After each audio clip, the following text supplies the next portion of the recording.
Good morning. Thank you for such a warm welcome to Vilnius. And it was so nice this morning to wake up and see the sunshine, and I'm sure it's this beautiful every day in the city, right? But it's very exciting to be here just as you're beginning to think about opening a new icon for the city, a new place where people can share and enjoy culture and be inspired to make and have their own creativity too. So I am team leader for digital programs at the Viktoria and Alberto Museum. We're a massive museum of contemporary art, design, decorative arts performance that started in 1857, but was still growing and still changing. And digital art and design and difficult subjects were part of what we do. But I've also worked at these other places inside London, so Museum of London, British Museum, to try and think about how we use technology to engage audiences of all different kinds to get the most out of their visits to these places. So we have this really difficult challenge for you today. So how do you make contemporary art meaningful for people who know nothing about the subject? And this is one of the biggest challenges for all galleries, museums. So I'm going to present to you a couple of frameworks, a couple of approaches that I might use when thinking about how we could do that. And hopefully that'll help you sort of frame your ideas a little bit today as you go through this really exciting hackathon. But I thought I'd start with this quote from the graphic designer Lucille Tenasas, American postmodern educator and graphic designer. And she said, design is a way of looking at the world. You produce an artifact or system where you've done half the equation and you leave the rest to whoever wants to participate. So that's something I want you to bear in mind today. How whatever you're designing leaves space for your users, for the visitors, to take part, to immerse themselves in it and to make it their own and to make their visit their own as well. So, like I said, I'm going to show you two frameworks that you might find useful. And one is about how you interpret art, how you make sense of this tricky thing, contemporary art, which can be seen as very elitist, which can be seen as very abstract, and which can be difficult to understand if you have no prior knowledge of the subject. So here's my beautiful sketch. As you can tell, I'm a wonderful artist myself. So here are four sort of ways in, if you like, to when you encounter a piece of art for the first time, ways that you can start to understand it. And so this is a framework that we use at the V&A. We can look at how we react to it personally. We can look at the object itself, the physical thing, and how we can understand that. We can look at the subject of it. What's it about? What does the title tell us? Is there anything in it that we can recognize? And then we can start to think about the context. So how does it relate to the wider world? So we're looking at the object, but what does that also say about our lives, about society, and about politics as well? So, very simply, when we're looking at sort of form, and the object itself, then we can start to pick it apart in different ways. So we can look at its materials, what's it made out of? Is it a sculpture? Is it a painting? Does it use interesting stuff in some kind of way? What kind of form does it take? What's its shapes? Does it use symmetry, color? Is it geometric? Is it soft? Is it curvy? And techniques as well. So again, what kind of painting might it use? Is it a piece of digital art? Is it a sculpture? And so these are some kinds of ways, again, very simple ways that we can start to understand what a piece of art is. And in terms of sort of personal approaches as well, so every time we encounter a piece of art, we bring to it our own lives. We all have very different experiences. The way that I see a piece of work might be very different to the way you see a piece of work. And so by opening up opportunities for us to think about what we bring to it, we can get a lot of meaning out of a piece of work. So our identity, who we are, where we're from, our interest, does it relate to something that we love or like? Our life experiences, does it remind us of a relationship that we had, a time that we had, a place that we went to? And how does it make us feel? Is it exhilarating? Is it melancholic? Is it confusing? And so by prompting people, hopefully in the tools that we're going to be trying to make today, we can get people to get a hook into these things. So I'm going to share a few examples as I go through of things that I found interesting and good ways of sort of encountering contemporary art. So this is a game from Tate Modern called Tate Trumps. I don't know if in Lithuania top trumps is a thing. Has anyone heard of top trumps? Oh no, okay. So top trumps is a card game. It's played by lots of kids, and you have different sets of things like cars, space rockets, superheroes. And for each different type of that thing, you have a score. So say if it's space rockets, it might be height, it might be year built, it might be speed.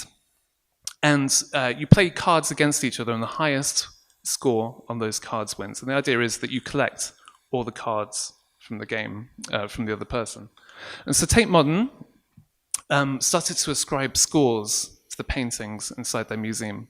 But instead of using size, expense, year made, they started to look at other ways that you could look at a painting. So here's Liechtenstein, so things like agility. So how much speed does it have inside the painting?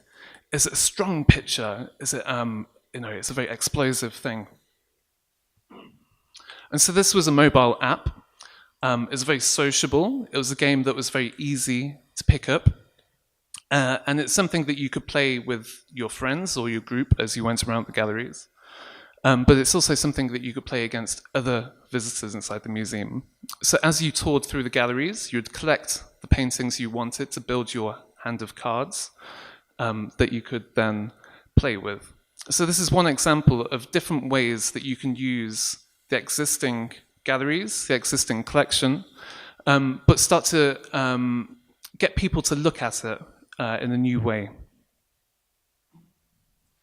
So second framework I want to look at is about the visitors, about the users, the people who sustain the museum, and the people that you're designing for. So there's two ways that you can look at this. You can look at audiences, which is the traditional way of doing things. So who and what are they doing in the gallery? But the way that we tend to look at it inside places I work is through behaviors. So how do people use the galleries and why do they use them? So the motivations.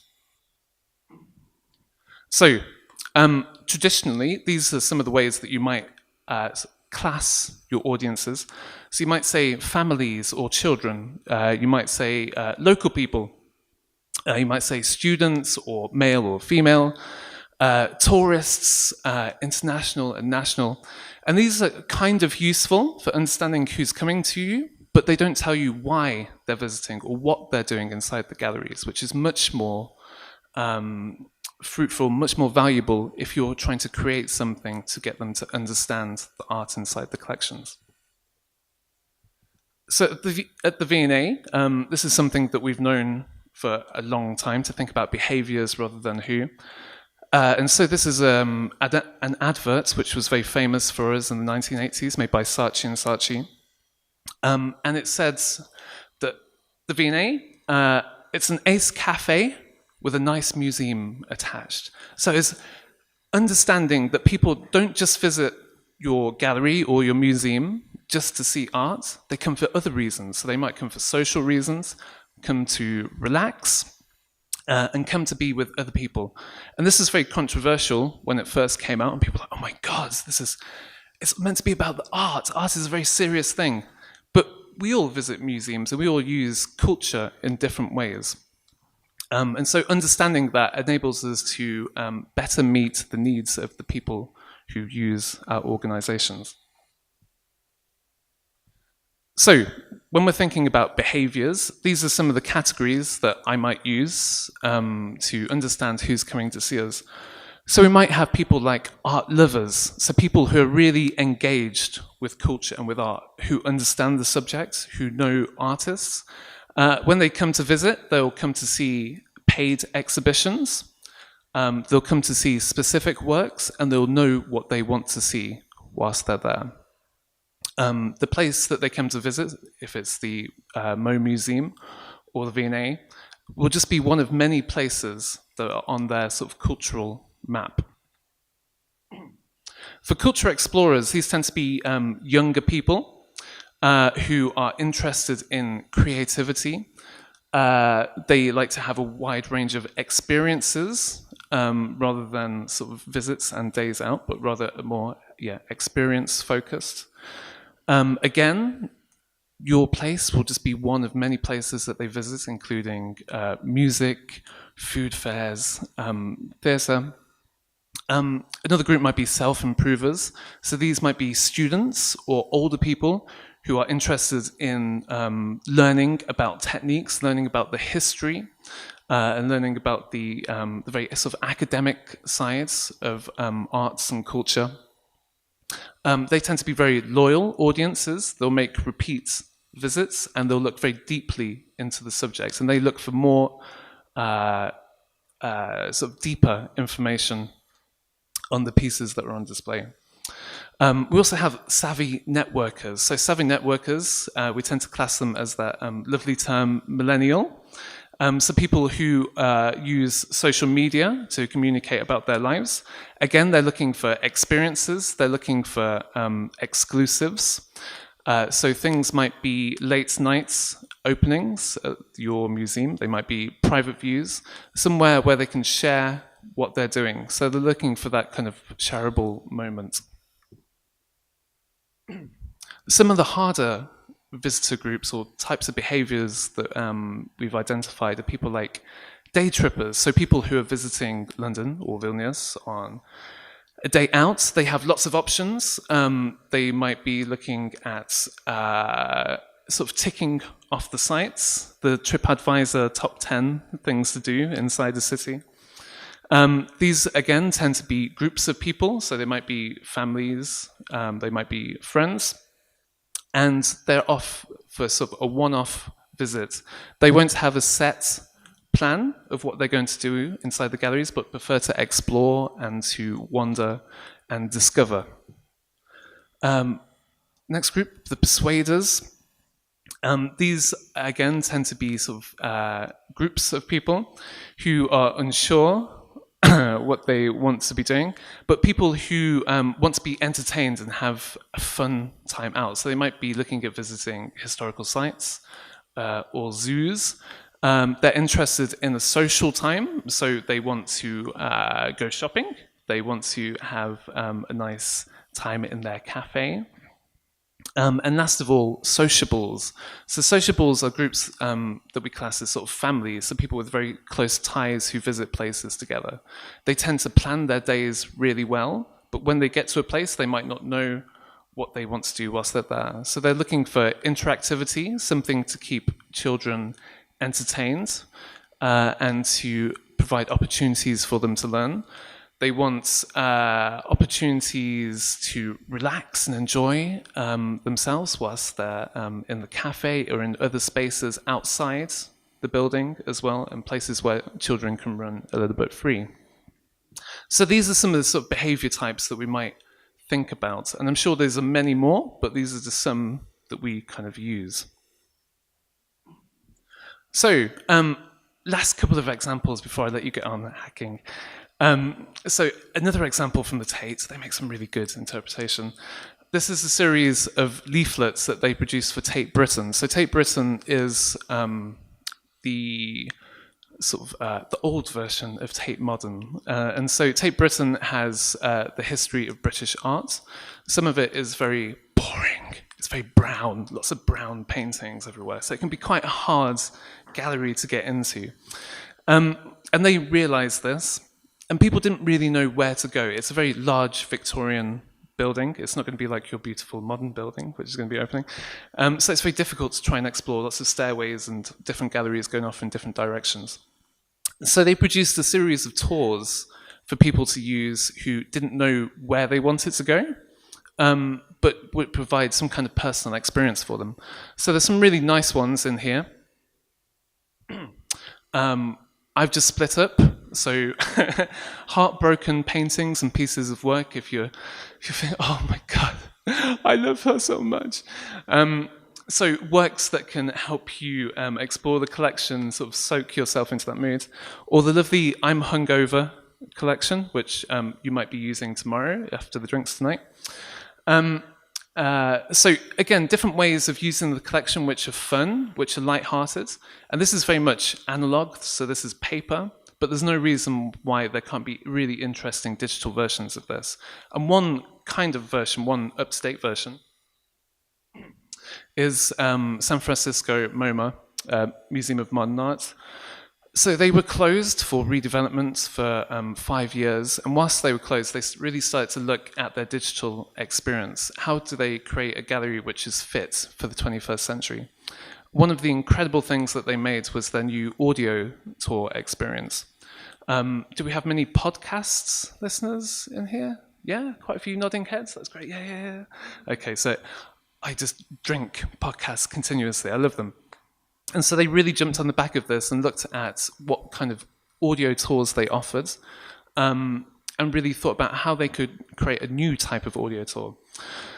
So the technology itself is quite interesting. You can use your device in your pockets. There's Wi-Fi beacons across the galleries, and it's a location-aware experience. So as you move through the galleries, the sound changes and it triggers at different points. If you're in front of paintings, it will direct you along the way.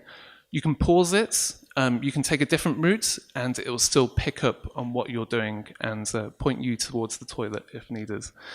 But there's some really the content itself is really great. So again, they looked at who was visiting, why they were visiting, and what was missing for them.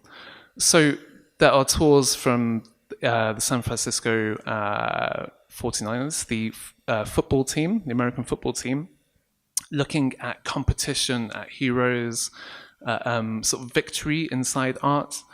There is a tour from the comedians in Silicon Valley who will take you around the galleries. There's tours from curators as well and musicians. And so lots of different ways and sort of personal approaches of looking at the kind of art that's in their collections. But the technology itself, like I said, is very seamless. It doesn't interrupt your visit. It lifts your head up. And I think that's one thing to be really conscious of. That I think we visit museums often to be away from our screens. We spend so much of our life either staring at our phones or at a desk in front of a computer, and it's nice to lift our eyes up and look at the world around us for a change. And so again, how do you do that? And also, how do you make it sociable? So with this app, you could pair your phones together, or you could borrow headphone splitters from the reception downstairs, and you could share that experience with the people that you were visiting and still have those conversations. You weren't just shut off from the world. It was something that you had together.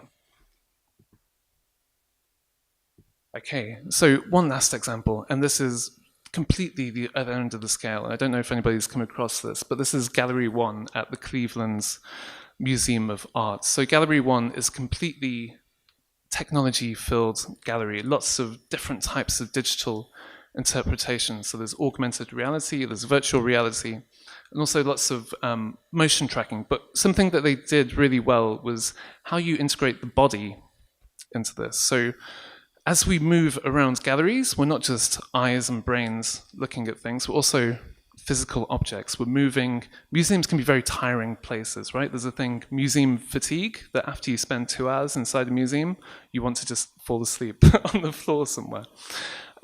So they really looked at how you interact with art physically as well. So there's some really nice interactives inside the galleries, moments to create. And so when I approach thinking about education in galleries, I often think about making. I think we learn best when we create things and when we make things and when we share things together. So there's interactives where you can sort of create your own selfies in the style of different pieces inside the galleries and copy and look at the techniques and materials that are used. There's ways for you to find objects which relate to your moods. So at the bottom, you can see sort of an image matching thing. So you make an expression on your face, it might be a sad face, it might be a happy face, and you'll try and find an object in the collection which matches you, that you can save and that you can share as well on social media. But also lovely large-scale interactives as well. So inside their sculpture sections, there's lots of Connect technology, the Microsoft Connect box, where you can try and copy poses of the sculptures and try and mimic the movements in them. And so by embodying those kind of those pieces of art, you get a better understanding of the kind of movements and of the dynamics within them. Okay, so that's the end from me. I'll be tweeting throughout the day, if any of you are on Twitter. I'm really excited to see the ideas that you're going to come up with. Later in the afternoon, I'll be around and about as a mentor. I'm happy to share ideas, to share experiences of the kind of things that I've been making. And yeah, thank you again for having me.